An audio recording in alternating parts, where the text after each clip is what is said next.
Keir Starmer and the Labour Party are trying to manipulate British democracy by lowering the voting age. As a 16-year-old myself, I think this is a terrible decision. I think it's really important that 16 and 17-year-olds have the vote because they're old enough to go out to work, they're old enough to pay taxes, so to pay in.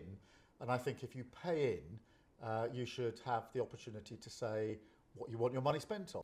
In this video, Keir Starmer claimed that 16 and 17-year-olds are paying tax, and so they need to have a vote to have a say on how their money is being spent. Now, this actually sounds quite reasonable at first, until you look into the numbers. The data shows that only 20% of people in the age bracket are actually working.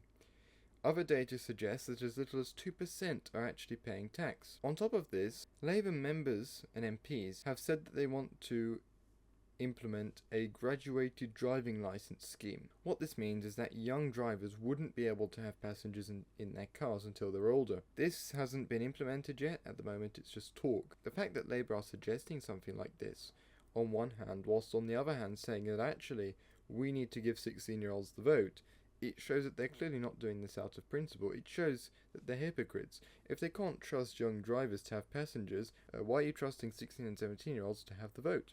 To me, this is very clearly a move, not out of principle, but out of political motivation to try and manipulate democracy, because Labour know that at the next general election they are going to be defeated severely, so they're looking for any possible way to save themselves. It's not going to work. This Labour government will be defeated. They've ran the country absolutely terribly for over a year now, and no matter how much they try to manipulate democracy by giving 16 and 17-year-olds the vote, it won't save them. However, the data shows, the polling shows, that in terms of popularity amongst 16 and 17-year-olds amongst the age bracket, Reform is now actually second.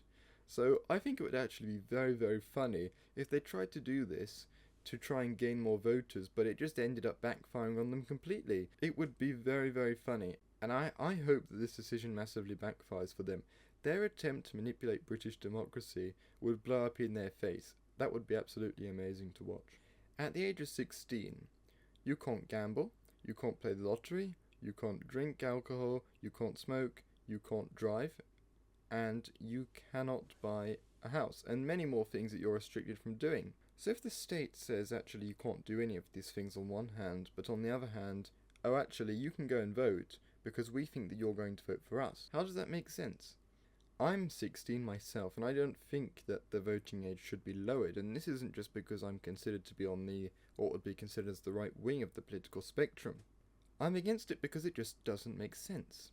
I just want to make it clear that even if 16 and 17-year-olds all agreed with my views, I would still be against it, because 18 is when you're an adult, 18 is when the state says you can do all these things, so 18 is when it makes sense for people to be able to vote. I hope you've enjoyed this video. If you agree, share it, press the like button to show it to more people on YouTube, and hopefully I'll see you again soon.